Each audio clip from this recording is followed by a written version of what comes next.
Au nom du Père et du Fils et du Saint-Esprit. Amen.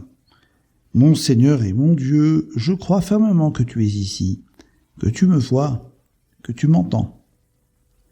Je t'adore avec profonde révérence. Je te demande pardon de mes péchés et la grâce de faire avec profit ce moment de prière.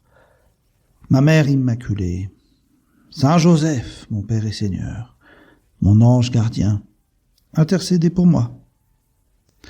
C'était donc hier l'Épiphanie, et les mages sont repartis. La maison de Bethléem est redevenue silencieuse. Marie garde dans son cœur les événements de ces jours. Et puis Joseph veille dans l'ombre. L'enfant dort. On pourrait donc croire que tout est terminé. Et pourtant l'Évangile ajoute une phrase discrète qui, comme un écho, continue de résonner dans la vie de chacun. Et je vous la lis. Ayant été avertis en songe de ne pas retourner chez Hérode, ils regagnèrent leur pays par un autre chemin. Il s'agit des mages, en effet, car après avoir trouvé ce qu'ils cherchaient, ou plutôt la personne qu'ils cherchaient, ayant vu l'enfant avec Marie sa mère, s'étant prosternés, ayant ouvert leur coffre, ayant offert l'or, l'encens et la myrrhe, ils se sont probablement dit, bien, restons là quelques jours, demeurons dans cette ambiance de lumière, prolongeons cette adoration. Eh bien non, car la volonté de Dieu pour eux ne fut pas qu'ils restent à Bethléem, mais plutôt qu'ils retournent chez eux. La rencontre avec le Christ ne les a pas arrachés du monde, mais elle les a renvoyés, transformés. Et le retour ne se fait pas comme à l'identique de l'aller. L'Évangile nous précise, ils sont partis par un autre chemin. Ils sont rentrés chez eux, effectivement, mais pas de la même manière. Ils ne reprennent pas la route vers Hérode, car ils obéissent à l'idée qu'ils ont reçue en songe. Et ce songe, dans leur cas, c'est la manière concrète dont Dieu nous parle. Étrange, cette histoire de songe chez saint Matthieu, et plus généralement dans la Bible. Alors, mon ami, ne comprends pas avec le songe que Dieu parle ainsi dans les rêves des gens. C'est une manière imagée, discrète, métaphorique, de dire que Dieu nous parle finalement individuellement dans le silence de notre cœur. Dieu nous parle en songe. Car dans notre vie, le Seigneur agit la plupart du temps ainsi, avec délicatesse. Il met en œuvre une forme de pédagogie de la discrétion. Il ne hurle pas, il murmure. Et il murmure au sein de notre prière. Il suggère, il éclaire. Parfois, c'est une phrase de l'Évangile, entendue à la messe, qui ne nous quitte plus. Parfois, c'est la parole d'un confesseur ou d'un ami spirituel. Parfois, c'est, je sais pas, un état d'esprit, une fatigue intérieure qui, devant une manière de vivre, nous dit il faut changer. En tout cas, les songes sont un peu de ce genre-là, au sens spirituel, c'est-à-dire des lieux, des moments où Dieu parle au cœur, tout en respectant notre liberté. Alors, mon ami, les mages, eh bien, ils écoutent Dieu. Ils ne discutent pas avec le rêve ou avec le songe. Ils ne se mettent pas à négocier non plus avec Hérode, mais ils obéissent. La foi, ici, se manifeste dans la docilité. Et c'est intéressant, et c'est important. Car en fait, par l'obéissance des mages, eh bien, nous sommes invités à mettre en œuvre notre confiance, nous aussi. Car les mages repartent sans avoir tout compris dans le fond, parce qu'ils n'ont pas vu la suite. Ils n'ont pas vu que la suite, ça a été la fuite en Égypte, le massacre des innocents, et puis, enfin, la vie cachée à Nazareth pendant des années. Ils sont cependant repartis avec une certitude, la certitude suffisante. Ils avaient obéi à la lumière qu'ils avaient reçue, et puis ils sont rentrés chez eux. En fait, dans notre vie, c'est un peu pareil. Le Seigneur ne donne pas toute l'explication. Il fait souvent avancer de virage en virage sans nécessairement que nous voyions ce qui se passe à côté ou ce qui se passera plus tard. Mais il nous demande essentiellement la disponibilité de ne pas retourner chez Hérode, de prendre un autre chemin et même sans savoir ce que cela impliquera.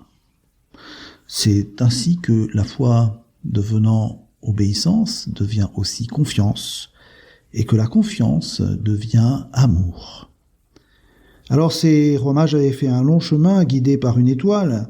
Ils avaient questionné, ils avaient cherché, ils avaient calculé, mais à la fin du compte, c'est pas le calcul, c'est pas la négociation, c'est pas les questions, c'est l'obéissance.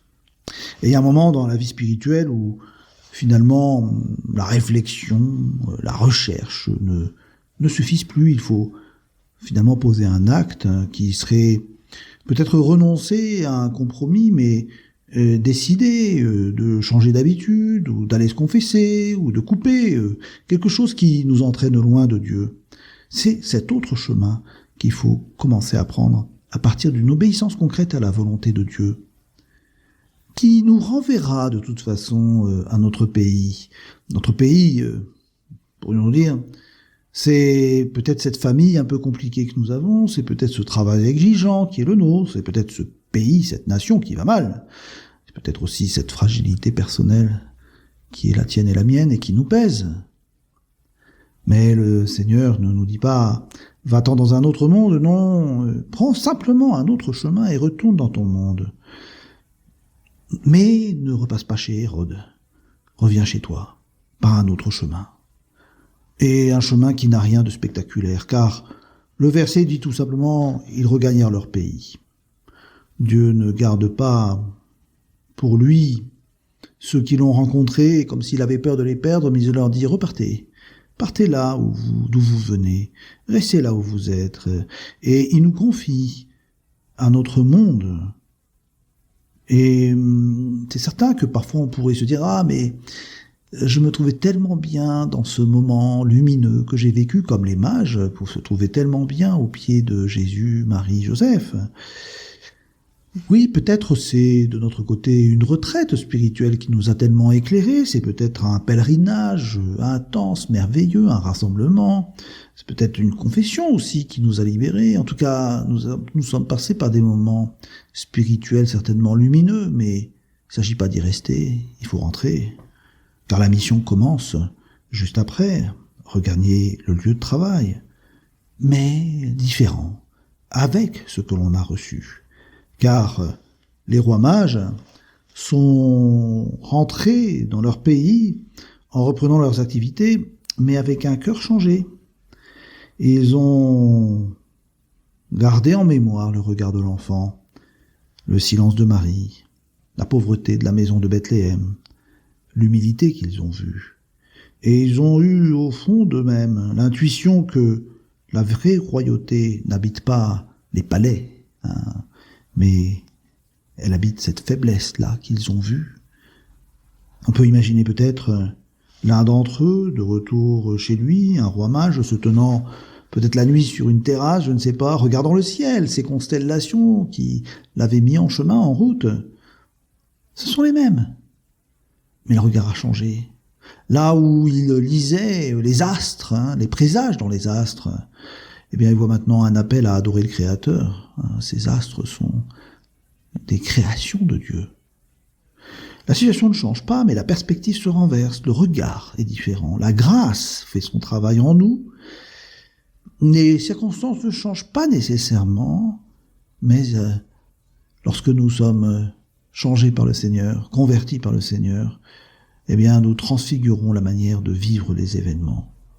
Et cela doit se passer aussi, pour être très concret, ce retour par un chemin différent, mais par une autre habitude que nous prenons. Par exemple, l'assistance à la messe quotidienne. Par exemple, après nos 10 minutes de prière, comment repasses-tu par un autre chemin?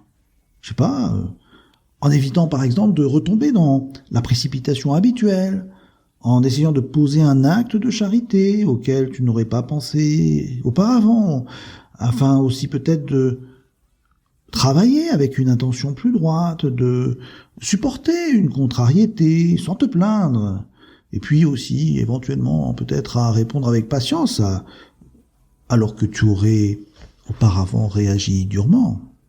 C'est un petit peu ces petites bifurcations, on pourrait dire presque imperceptibles, mais qui à force de se répéter dessinent un autre chemin par lequel tu rentres chez toi. Le Christ ne nous demande pas de partir au loin, mais de vivre autrement là où nous sommes. Et pour vivre autrement, eh bien, il faut aller vers lui, nous laisser transformer par la rencontre avec le Christ, avec la Sainte Vierge et avec Saint Joseph. Je te remercie, mon Dieu, des bonnes résolutions, des actes d'amour et des inspirations que tu m'as communiquées dans cette méditation. Je te demande de les mettre en pratique. Ma Mère Immaculée, Saint Joseph, mon Père et Seigneur, mon ange gardien, intercédez pour moi.